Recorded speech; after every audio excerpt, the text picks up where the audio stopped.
Hello students, today we will discuss about the reservoir fisheries. We will touch the following points in this topic: introduction and definition of reservoir fisheries, location of reservoir in India, ecology and fisheries of some important reservoir development, and exploitation and management of reservoir and freshwater fisheries. Reservoir freshwater fisheries.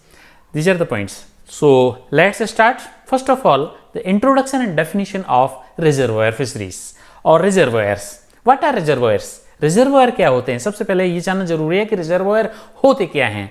Reservoirs are the man made lakes created by impounding river water for the purpose of irrigation, power generation, flood control and industrial water need. Reservoir मनुष्य के द्वारा बनाए गए, वो पानी को घेर करके बनाए गए इस प्रकार के एक सराउंडिंग तालाब नुमा संरचनाएं होती हैं जो सिंचाई के लिए, बिजली उत्पादन के लिए और बाढ़ को नियंत्रित करने के लिए एवं औद्योगिक इकाइयों की आवश्यकता की पूर्ति करने के लिए बनाए जाते हैं. उनको रिजर्वायर कहा जाता है. A large number of river valley projects have been commissioned since the independence as a part of our developmental activities. स्वतंत्रता के बाद में, काफ़ी समय बाद में, और ये रिजर्वायर का बनना एक डेवलपमेंटल एक्टिविटीज के रूप में हिंदुस्तान में शुरू हुआ. Reservoirs are classified on the based on water spread area and water holding capacity. Reservoir को वाटर होल्डिंग कैपेसिटी के आधार पर तीन भागों में बांटा गया है. Reservoirs are classified into three categories: large reservoir, medium reservoir and small reservoir. Large reservoirs have the more than 5,000 hectare area and middle reservoirs having 1,000 to 5,000 hectare cover area, and small reservoirs less than 1,000 hectare area are the small reservoirs.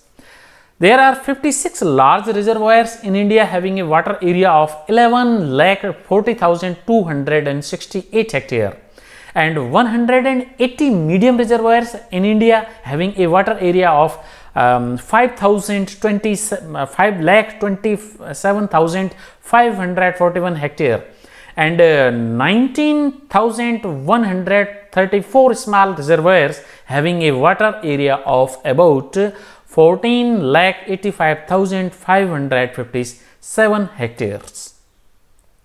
A maximum number of small reservoirs are in Tamil Nadu in 8,895, occupying 3,15,941 hectare, and is followed by the Karnataka 2,28,657 hectare, and then the Andhra Pradesh and less number of Andhra Pradesh. Tamil Nadu सबसे पहले number पर है, उसके बाद में आता है कर्नाटका और उसके बाद में आता है आंध्र प्रदेश, जिसमें सबसे ज़्यादा रिजर्वायर हैं जहाँ पर मछली पालन होता है. A large part of medium reservoir are in Andhra Pradesh, Rajasthan and Gujarat. Andhra Pradesh, Rajasthan और गुजरात में मध्यम आकार के रिजर्वायर सबसे ज़्यादा हैं. Karnataka has the highest number 12 of large reservoir with an area of 1,79,556, followed by the Andhra Pradesh which has the 7 larger reservoir with an area of 1,90,151 hectare. सबसे ज़्यादा संख्या में कर्नाटक में है, 12 बड़े बड़े रिजर्वायर हैं, और उसके बाद में आंध्र प्रदेश दूसरे नंबर पर है जिसमें 7 बड़े बड़े रिजर्वायर हैं, और इसके बाद में जो लगभग इतना सारा एरिया 1,79,556 हेक्टेयर जमीन को घेरते हैं, एरिया को घेरते हैं. और उसमें आंध्र प्रदेश में 1,90,151 हेक्टेयर जमीन को घेरते हैं. About 56% of the total reservoir in India are distributed in the states of Tamil Nadu, Karnataka, Andhra Pradesh, Kerala, Odisha and Maharashtra.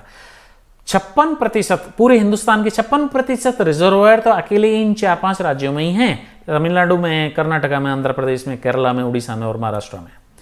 The biological potential of various reservoir was not evaluated by any reliable extent until the 1970 when the fish yield from the stood at low level at the 5 to 8 gram per hectare per year. 1970 से पहले किसी ने ये जाना ही नहीं था कि reservoir का महत्व क्या होता है, केवल उनसे उन्हें रिजर्वायर जो नेचुरल मेड थी उनमें से 5 से 8 किलोग्राम पर हेक्टेयर मछली का उत्पादन होता था। The investigation conducted till then, उसके बाद में जो रिसर्चेज हुई, उसके बाद में जो अनुसंधान हुए, were isolated attempts to unreveal the ecology of individual reservoir in 1 or 2 states. उनमें अलग अलग 1 या 2 स्टेट में सबसे पहले शुरुआत हुई और उनमें उस चीज़ को रिजर्वायर बनाने के प्रयास किए गए और उसमें मछली उत्पादन का कोशिश की गई। Organized research on reservoir fisheries was initiated in India only in the year of 1971 with the launching of All India Coordinated Project on Reservoir Fisheries, AICPRF। एक ऑल इंडिया कोऑर्डिनेटेड प्रोजेक्ट है ऑन द रिजर्वायर फिशरीज पर, जिसका 1971 में ये launch किया गया India में और उसके बाद में रिजर्वायर फिशरीज पर ये काम शुरू हुआ और तब से रिजर्वायर फिशरीज पर उत्पादन भी बढ़ा।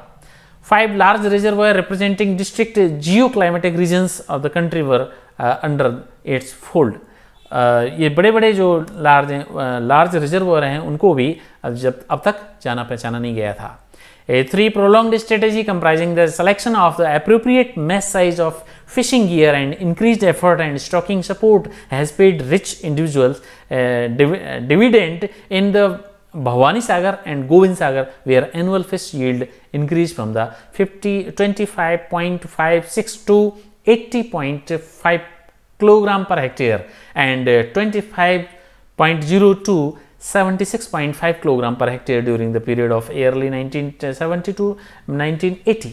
1970 से 1980 के बीच में ये 25.56 से बढ़कर के 80.5 किलोग्राम पर हेक्टेयर हो गया इनका उत्पादन। तो इस प्रकार से ये रिजर्वायर का जब मैनेजमेंट शुरू हुआ तब से इनका फिश प्रोडक्शन बढ़ना शुरू हुआ।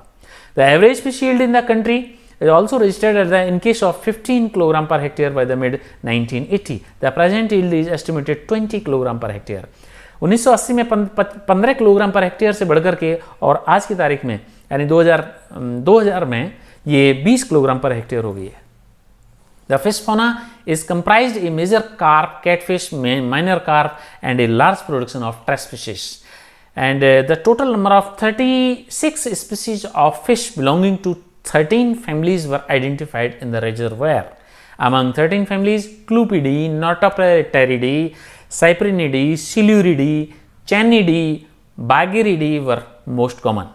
The fish species such as Labiocalbasu, Catla catla, Labiogonius, Labioroita, Punctius serrana, Punctius species, Sirenium regala, Sirenia riba, Mistus tengara, Mistus singhala, Nundus nundus, Gadusia chapra, Notopterus, Velagoa2, Genodon cancilla and Mistus armatus etc. were quantitatively the main component of the fishery of reservoir। ये जो तमाम fish हैं ये reservoir fishery में काम आने वाली मछलियाँ हैं। इनमें से कुछ डायग्राम्स हैं जैसे कि ये Velagoa2 है।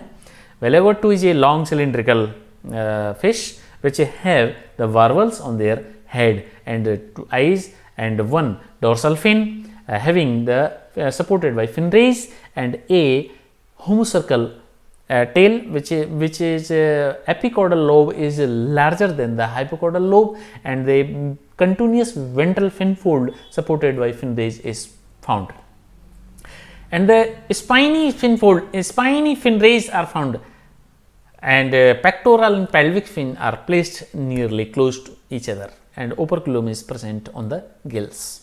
This is the Mistus singhala. And the 2 pair of barbels are present on the snout region and cycloid scales are present on their body. It is a 1 dorsal fin and a homocercal caudal fin and ventral and anal fins are present and first and second dorsal fin are present and operculum is also present on the covering the gills. This is Heteropneustus fossilis. It is also known as the सिंघी, इसे सामान्यतः सिंघी मछली कहते हैं। It has 3 pairs of barbels in their snout region and its head is very small in comparison to its trunk or body. Body is larger size and the thicker and its head is pointed and a small and supported by the barbels and a first dorsal fin and a continuous ventral fin and a caudal fin is also found. And this is all about the Clerias batragus. And